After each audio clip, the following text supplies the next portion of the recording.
Counting calories is out. Weight loss is an internal game, what I like to call weight release, and it all starts from within. You're listening to Confidence from Within, a podcast for women ready to feel good about their bodies, rediscover their confidence, and share their brilliance with the world. I am your host, Juliana Leamen, mind body weight release expert and lifelong health seeker. And I am so pleased to have you here. Let's get started.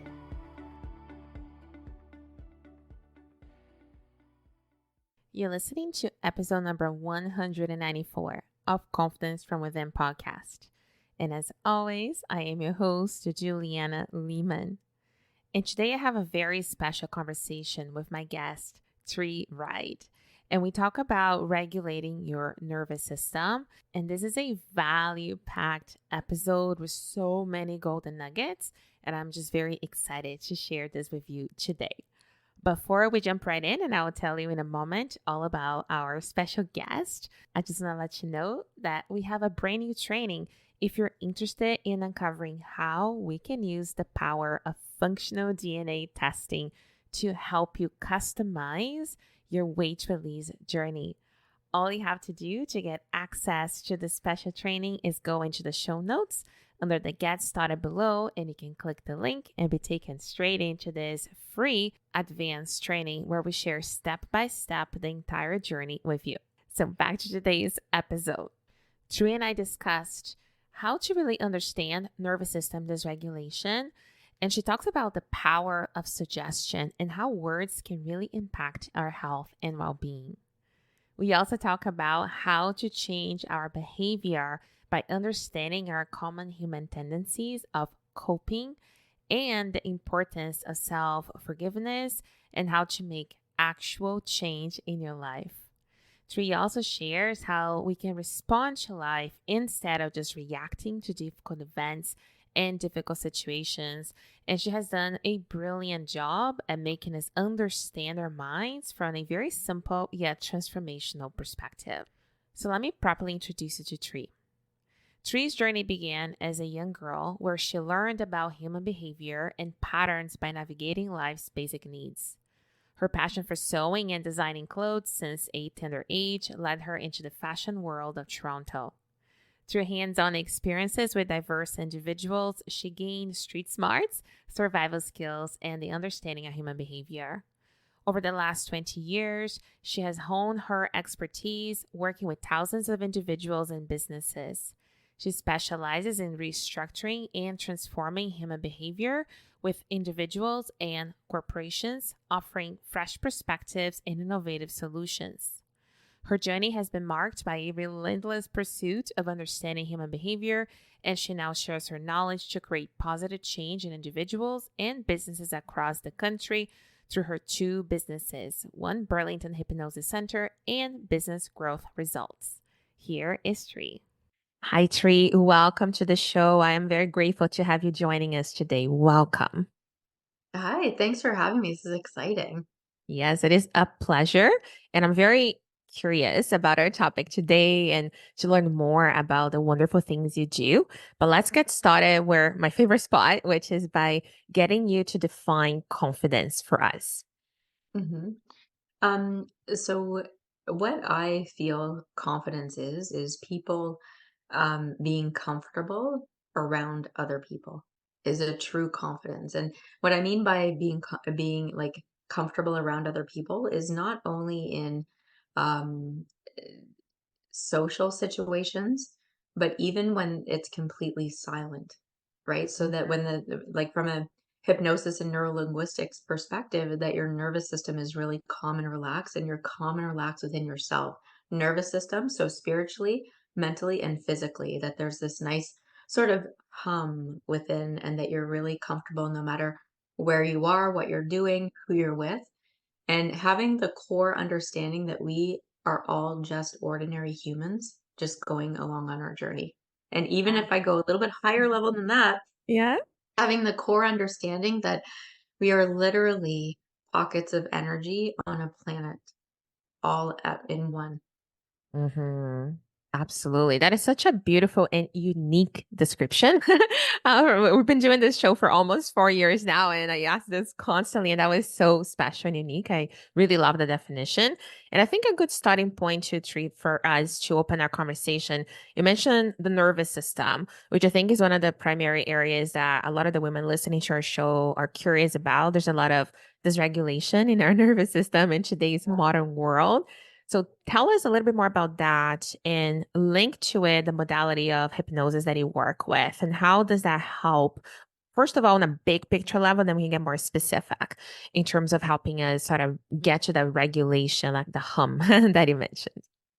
Yeah, so with hypnosis and neurolinguistics, like we see a lot of clients that um, their nervous system is not regulated. It's not regulated because they're being pulled in all kinds of different directions. They're trying to please everybody else but themselves, right? Or they're putting so much pressure on themselves to complete so many tasks. Yeah. Or their nervous system isn't regulated because they're not sleeping properly, because they're running through tasks in their head. I should do this, I should do that, I need to do this, I need to do that. Or their nervous system isn't regulated because they're in a heightened emotional state. Okay, so us as humans, we cannot unexperience things. We also are in an emotional state every moment of every single day, Mm-hmm. right? We're in a Yeah. situation every moment of every single day. So to get to that it's different for everybody. So even for me to answer that, Mm-hmm. it's kind of like, well, if I said one thing, people can be like, well, I'm not into that. Well, cool. What are you into? So it's exploring what interests you, what makes you feel good. Us as humans, we're feeling beings, Yeah. right? Yeah. That's how we operate in our nervous system is feeling. It's like this vibration, it's that hum, right? And when society around us, or if we're choosing to get pulled in all of these directions and not create enough boundaries, then we're literally just throwing our energy towards everybody else, as opposed to keeping at least a little bit for ourselves to be able to um, be settled or grounded within ourselves. Absolutely. And the language that I use here on the podcast for that feeling good, very deeply calm and authentic version of self is like our inner priorities, which is deeply rooted in our inner value structure, right? Which is the place that we're the most centered and grounded. And so for somebody listening that they feel that there is some sort of dysregulation on them, tell us first, like how can hypnosis as a modality assist someone in that journey? Absolutely. So, with hypnosis, it's one of the things we like to talk about is the power of suggestion, right? So, it's not only through verbal communication, but it's also through nonverbal communication, right? And through self and others. Us as women, we are what is called generally, we are other sorted. And what I mean by that is us as a species, females, we are have the ability to have kids, so we are other sorted. Men are what's called self-sorted. Mm, So even from the power of suggestion, if we're looking at just taking care of others, then it's creating those boundaries through the power of suggestion, creating and again, it's unique to everybody.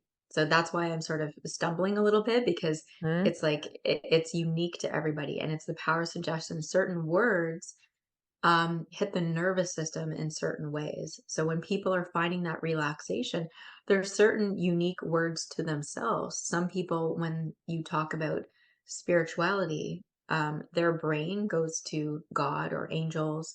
Um, some people, if you say God or angels, their brain goes to spirituality. So the words definitely hit the nervous system. Even think about you hop in an elevator, going up, going down. yes. It's very, very important when it comes to our nervous system, when it comes to each and every unique human being, that we're looking at what needs to happen. Even just saying to somebody, good job, Mhm. that Yeah. it hits, or hey, you're a good person. Mhm. Okay. And even though those are words, but through hypnosis and neurolinguistics, we're getting the person so very relaxed, so they're so open to having these suggestions unique to them that then Mm. they can surrender it and change the way that they're operating in their own mind. Mhm. That is beautiful, actually. I had one experience that I wanted to just kind of mention here Yeah, yeah. in like month or so ago working with a practitioner, and she was very much like I've always been a very intellectually driven person, less somatic in my Mhm. experiences of the world. And she has been really worked with me on feeling more things in my body. And she went to a list, oh my gosh, through like maybe 40, 50 words, and really asking for me to feel the words in my body. And there's like a couple of them, maybe like three or so, that I really felt deep into my core. It was such an incredible experience. Whereas other words are beautiful and they're special, or I associated, yeah, this is a painful word, but it didn't evoke a real true emotion in my body. So I had like vivid experience of what you just shared of how different Mhm. words actually have a very different power within us, right? It's so individual in that sense. It is so individual, right? Mhm. And it really stems from going back to we can't unexperience things, right? Yeah. So whatever it is that that person experienced, and the dialogue that's in our head is that of our worst critic growing up. Yeah. So even that sort of background track that's happening for people to learn the freedom or feel the freedom, like some of those words that you described, it probably gave you some freedom. It Mhm. opened you up in some way. It allowed you to feel in some way that you needed to feel to move through or to get to where it is that you need to go. Yeah. And these are, yeah, these are powerful things. It was almost like little portals, actually. So I knew what I needed to do next, sort of like embody or process some of those things, even positive words that were really meaningful, but were attached to experiences. Like I said, we can't like unfeel the things and Yeah, yeah. unexperience them. So let's just say, like chronologically, is there an age group in like from baby to adulthood that those things get imprinted more that really dictate some of those adult experiences, or is it something that consistently happens throughout our lives from your experience? I would actually say both, right? So as soon as we're born, we end up in patterns that are dictated from our parents and family, Yeah. right? Like what's right, what's wrong, when we're getting reprimanded or not. And so then when we get into adolescence, it's like we have a little bit more freedom. We're exploring things. Some rules may alter in terms of the ones that we Yeah. grew up with. But generally, even in the nervous system, it's like um, the nervous system is such a powerful thing. I'll tell you a little story. My I broke up with somebody. I was engaged with somebody, and I broke up with them. Anyways, and so we anytime that I would drop something on the floor, that person that I was with, I'd get this. I'd get a And so because I was with this individual for a decade and we didn't end up getting married and we split up. And so here I am, fast forward, I bought my own house, I'm in my own place, and I'm dating my now husband. And I was cooking brie. I took the brie out of the oven and then I dropped the lid off the brie and it just smashed all over the floor. And my nervous system, I froze because I was waiting for the Hmm. But I literally just froze, and my now husband ran around the island, and he like, "Are you okay? Did you hurt something?" And just so my nervous system was reacting to my past, Yeah. but what was happening in that moment was completely different. Mm. It Yeah. took it took a good 5 or 10 minutes for my nervous system to kind of recalibrate to what actually happened, right? Hmm. So, and that's true to answer your question. When we are born and then we become adults, our nervous system takes longer to catch up to what is actually happening to us in the future. So even if we were with one person at one time and that relationship was a certain way, and then we're with somebody else, or even our relationship with ourselves. And then we are experiencing something different, and that relationship with ourselves change. Yeah. Absolutely. I also had an experience when I moved from Brazil to Canada in my early 20s that, my experience living back home was Oh, of yeah. always constant fear. It was a very like fear for your physical safety, right? Especially I was at university age, so driving by myself. So it was a very heightened, stressful Yes. period in my life.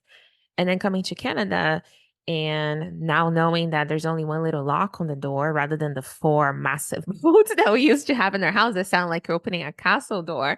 Um, I really struggled at the first couple of years because it was almost I was so accustomed to being in such a hyper alert that when I didn't have the physical danger perception of anymore, I almost didn't know how to self-regulate in a lower, cortisol threshold. And I think I just started finding issues on other things, just like to even feel comfortable and safe. And until I worked on that very specifically with someone, and she helped me really understand that's what was happening, and then regulate it to my new normal or my new baseline. So it was probably my first real physical experience with my dysregulated nervous system to really open up so much of my interest in the topic today. So just wanted to share that as well. Yeah, and that's a huge thing for us as humans. We're also a species. So you're talking about like fight or flight, Yeah. and you're constantly on high alert, and then all of a sudden not to just turn that off. That's a Mhm. very difficult thing to do. So good for you for getting help to help fix that for yourself, because Yeah. that would really suck for like if you kept that and that you were like, for example, an example of that is my dad used to live almost Jane and Finch, Mhm. and Yeah. and then he moved. He wanted to be closer to me, so he moved to like this nice beautiful area in Hamilton, and he's still locking his doors, double locks on the doors, and like all this stuff. And so he had hip surgery, and I had to go there because he called and he's like, "I can't get out of bed." But he put all the locks. He even had these things jammed under the doorknob, and I had to use my shoulder to break into his house. So yeah, so things like that are still going on, and it's almost part of like the belief system, right? Like, and you talk about that with your clients as well, like the belief system within Yeah. yourself. If you're believing that this can happen, then you're creating the dialogue in your head about it. Absolutely. And I think that's a beautiful segue to the sort of next area that I wanted to explore with you. And even bringing back your Brie, breaking the lid story. I think it's very like a great example there. If the intention is so you recognize the pattern, right? The event happens, you froze again, different context. How can we change either the belief or the behavior so that we can start freeing ourselves from some of those almost like automatic like loops that we get stuck on? Yeah, great question. So the biggest thing is about having new experiences. So because we can't unexperience things, if you're just thinking about it and or like for example, you can't just tell somebody, "Oh, well just be happy." Yeah. "Oh, well just go do this." Well, when we suggest things to other people, yeah, we're maybe planting a seed, but a lot of people they can't if they're process oriented people, they can't understand or they can't if they don't know the process, so they're never going to do it, right? Right. Or if they figure out the process, or sometimes can get people can get lost in the weeds and then just blow it off and get nowhere.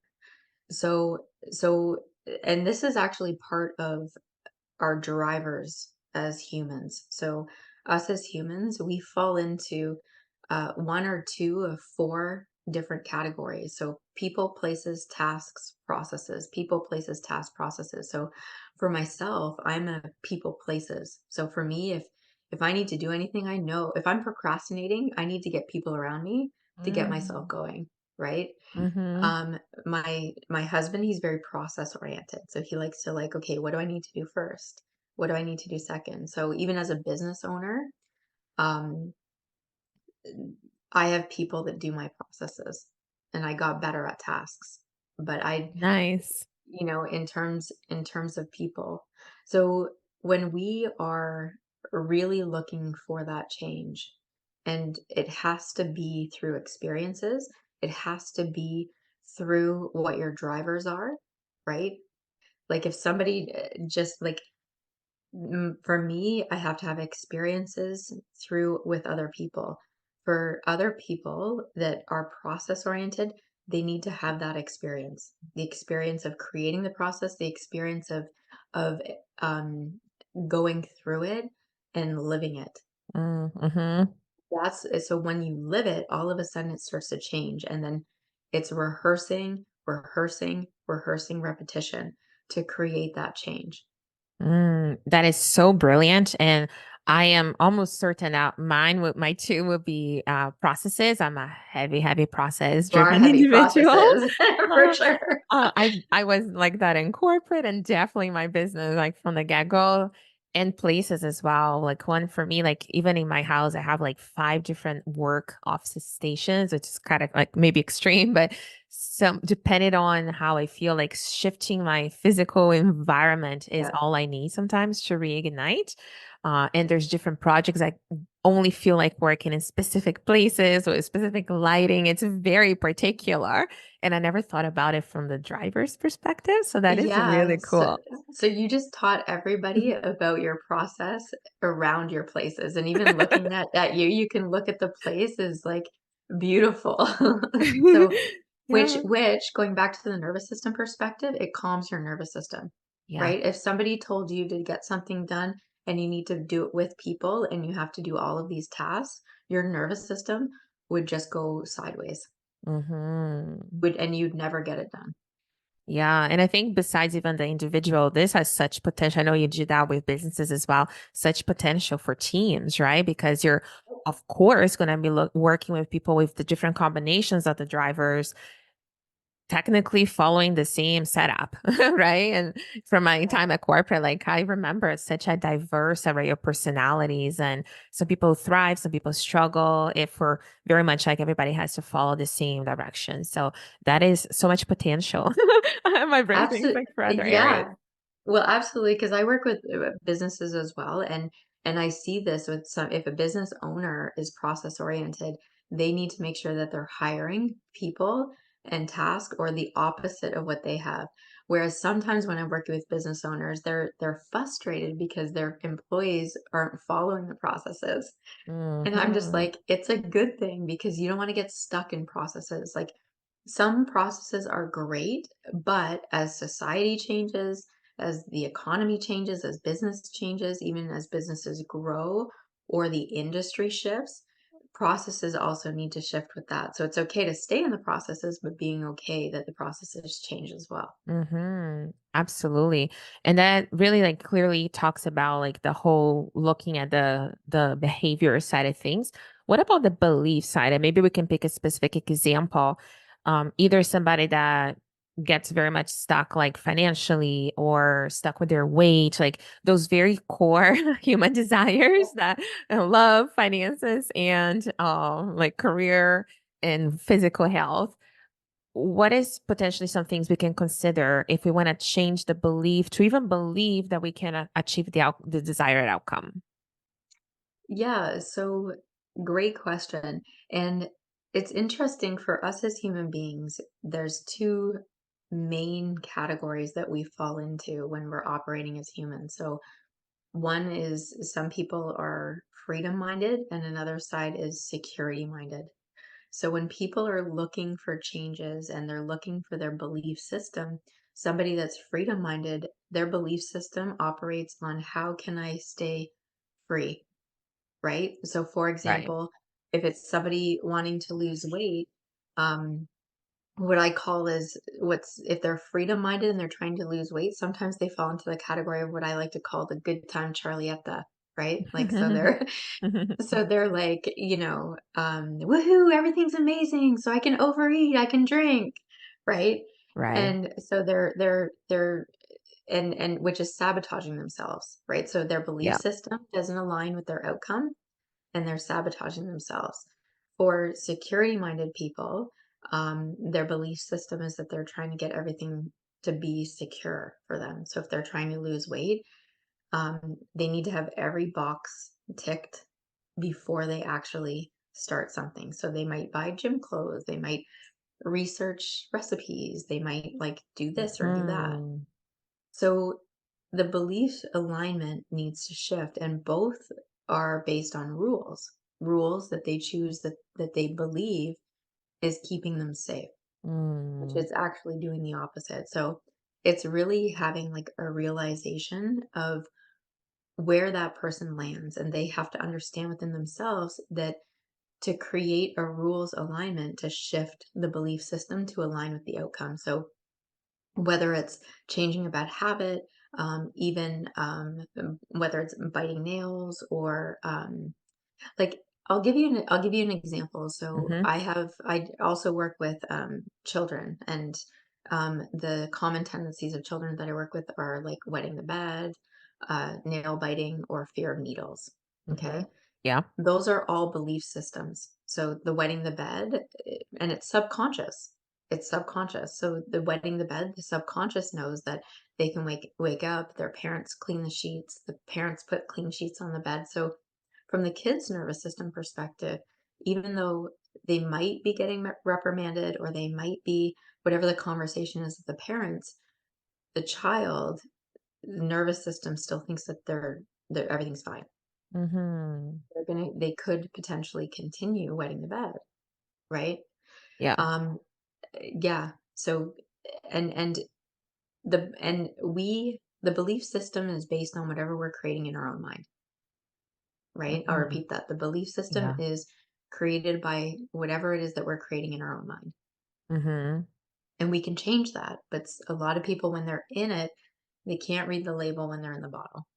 Yeah, exactly. It's like you're deep in the ocean and you really can't see above the waves to actually see whether or not you are underwater. That's a lot of times the analogy that comes to my mind when I'm thinking about that. Yep. And Yeah. that's Yeah.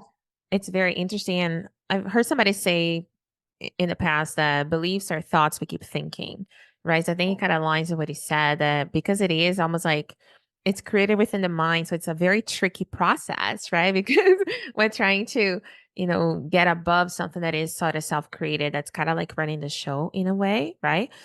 Any strategies for us to, let's just say in the example, to pick out of the bottle or to pick above the ocean line, to even realize this belief system is not serving me. Because sometimes we know it is not serving, but it's not enough to actually make that shift.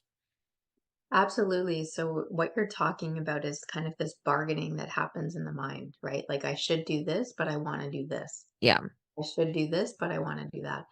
And in hypnosis, Fitz Pearls calls this top dog underdog thinking, right? Mm, So it's like the angel and the devil, yeah. right, on the shoulder.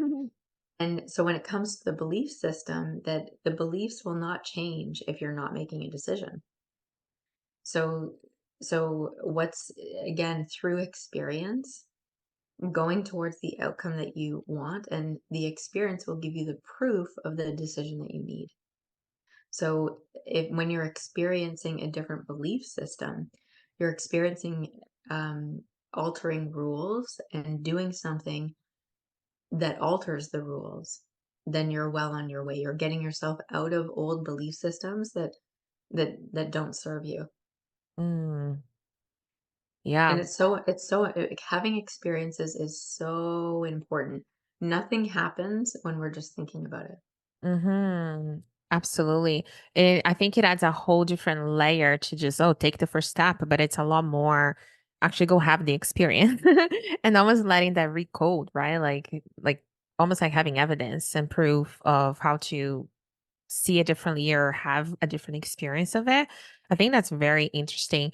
And one thing I was going to add briefly, and I did an episode recently on the podcast 20 months after that, but that was my experience because I want to talk to you about, coping tendencies and things as well. And for me, the one thing that used to be very I would say difficult for me to release was having a glass of wine anytime I felt stressed.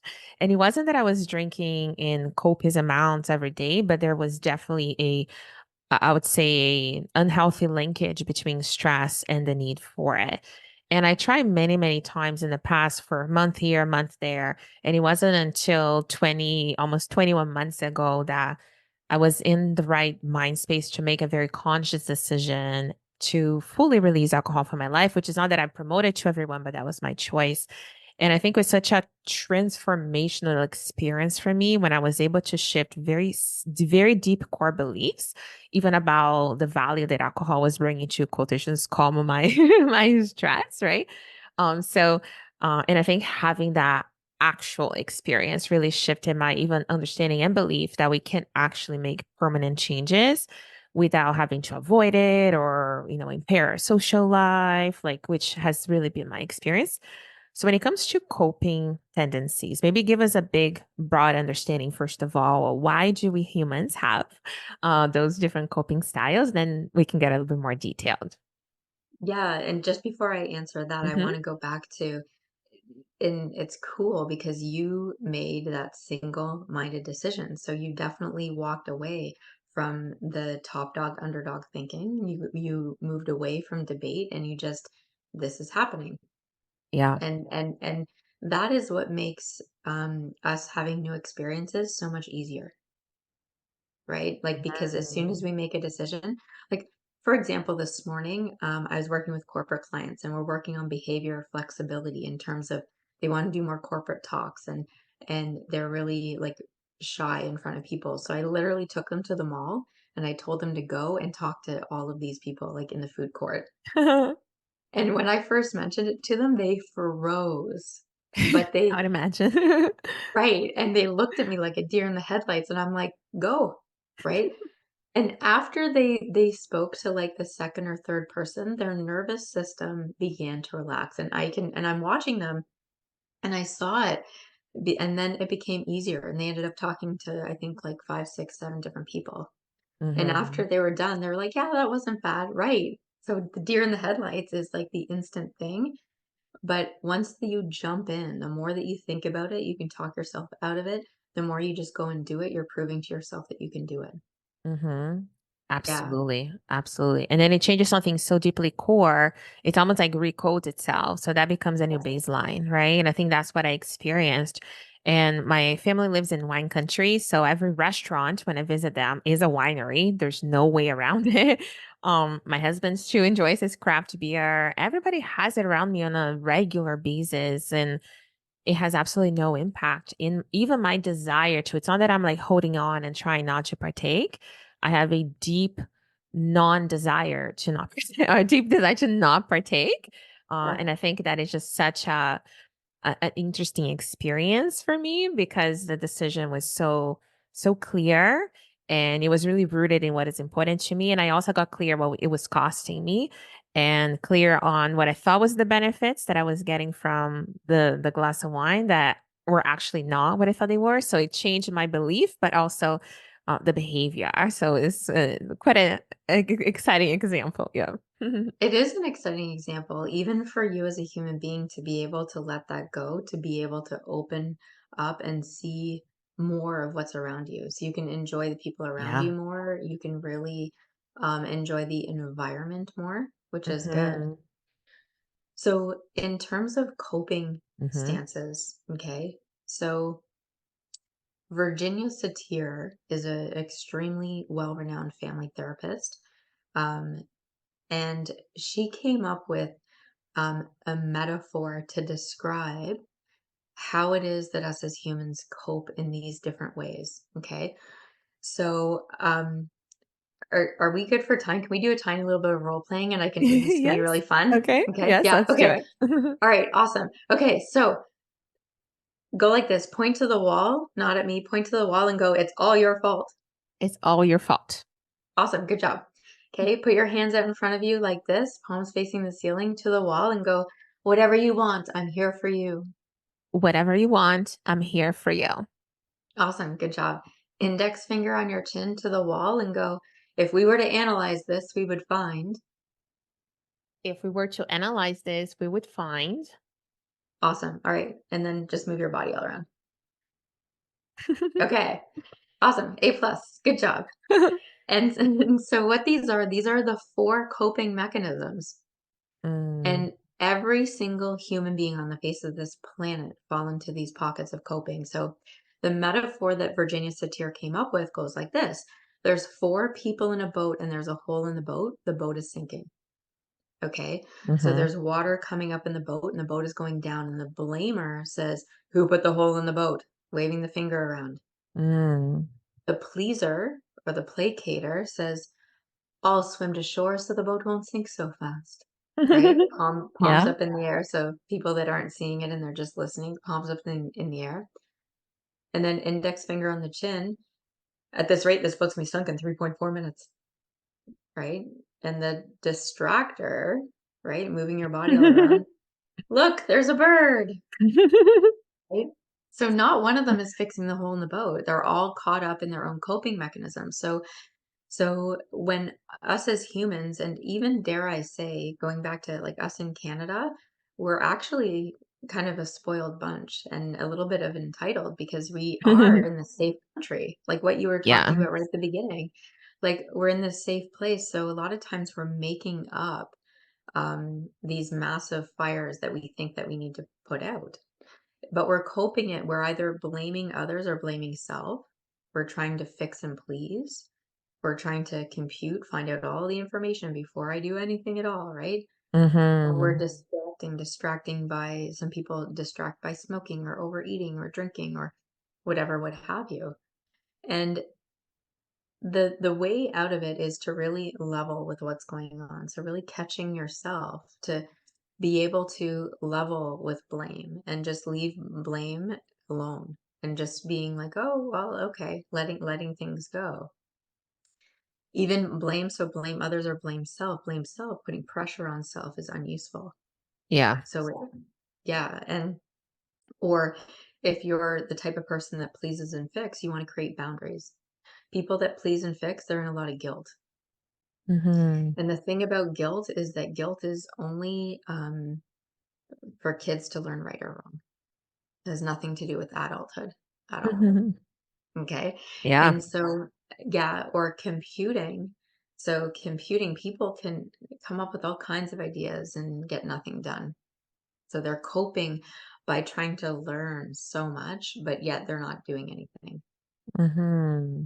And then again, back to distracting. But any of these, it's like people can go stagnant in these roles and all of a sudden they're just not living their life.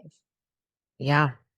So when we start to level with what's happening, because there's lots of great things about these too, like blame, okay, oh, okay, well, it is what it is, or there is some pleasure in pleasing and fixing.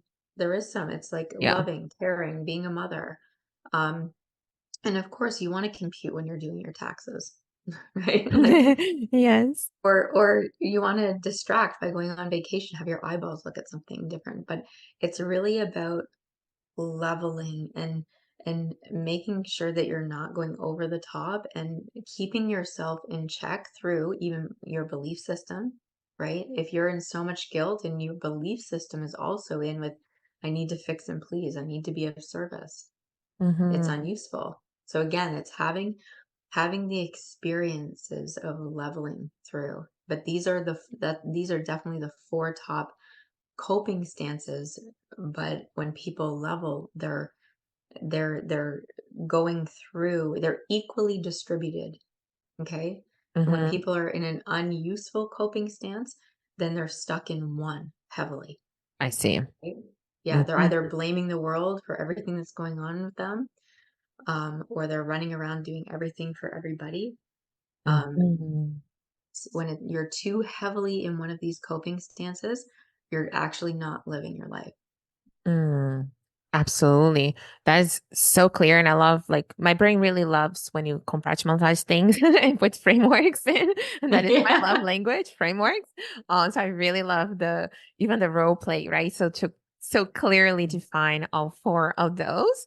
And I think like the final question I want to ask on this topic here, and I've done a lot of work on myself with Dr. Sim Ryder's coping styles, and she has like 12 different ones, which is a very different framework. So it's not even that I can make like easy parallels. So I'll have to think about it. But one of the things that her work has helped me do is like find like the antidote to recognize I'm in that coping style and get myself out of it back to that neutrality that you talked about.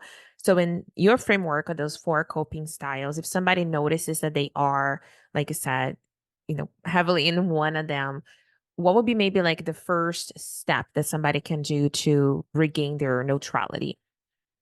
Yeah, forgiveness, Mm, right? Forgiving self, forgiving others. A common emotion that I find many people in is resentment, mm-hmm. anger, Yeah. right? Even for the tiny little things, but it ends up creating an unuseful vibration in the nervous system. And so when when people are stepping more into forgiveness, they're in this humble, neutral zone. Um, they're also taking a step back to breathe, to I mean, one of the techniques that we teach our clients, it's this very beautiful technique. It is called Ho'oponopono, which Yes. yes. Yeah, I'm certified in Ho'oponopono, so that's Oh, okay. wonderful. Well, then, yeah, Yeah. then you know all about it. Mhm. Yeah, and it's a very then yeah, I don't even have to tell you, No, but no, your no, listeners, yeah. yeah, your listeners know that it's such a powerful technique. So if we are caught up in any unuseful emotion, any unuseful coping stance, boundaries and forgiveness would be, like, put simply, would be the biggest things. Also, through hypnosis, neurolinguistics is getting the mind in the right place. Because Mhm. you said something earlier that I wanted to mention too about seeing in your mind, right? So wherever our mind goes, our body follows. Yeah, So whatever we're making up in our mind, whatever we're seeing in our mind, our body follows, right? Like, even yeah. we cannot unexperience, we can't unsee, unfeel, unhear. So Yeah. even the things that we're creating in our mind that are not even real, our Yeah, nervous system is also um, reacting to it. And I'm yeah. using that word strategically. We're reacting to it. Whereas when you notice your coping stances, when you notice you need a beliefs alignment, when you notice these things, then you're responding. Mhm. Okay. So all of us as Mhm. humans need to step into this more of a response way of being, Yeah. truly.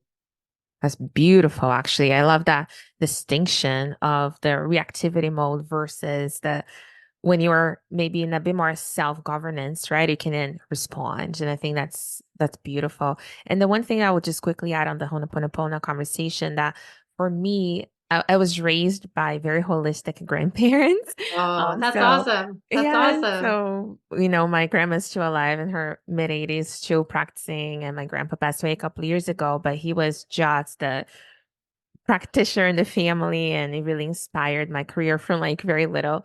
And Ho'oponopono was one of those things that been part of our family for a very long time. But it wasn't until as an adult that I decided to study it and actually understand it from maybe a more like practical standpoint that I really got to understand what taking total responsibility really felt like for my emotional safety, for my emotional resourcefulness, resilience. And I think it's one of those things that a lot of times, even when we blame or we, put the whatever outside of us, like I always now look for the role I play because I'm the one interpreting the situation, right? And, bringing that back in and feeling responsible for the experience. And I think for me, that has helped really calm the blame and the guilt so that I can clean my side of the street as opposed to waiting for other people to do whatever on their side of the street. So I just wanted to add Which that piece in there. yeah, which may never happen, right? They may never Exactly. change that side of the street, and that's okay, Yeah. and that has to be okay.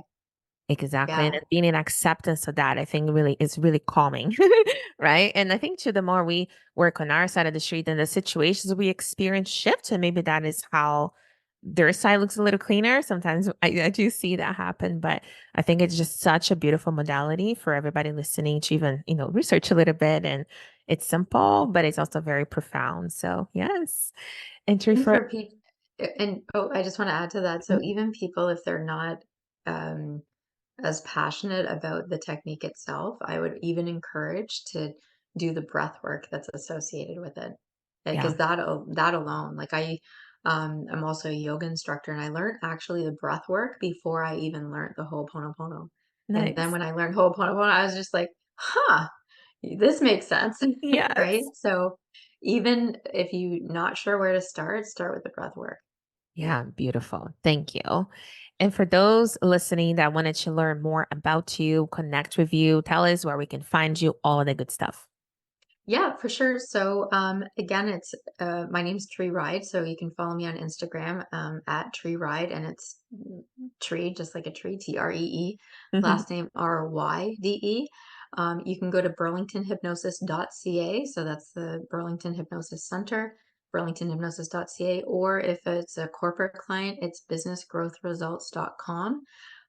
So we actually just opened a training center in Burlington too. So Nice. Mhm. yeah, very exciting. So either one of those, burlingtonhypnosis.ca or businessgrowthresults.com, either one can get to me.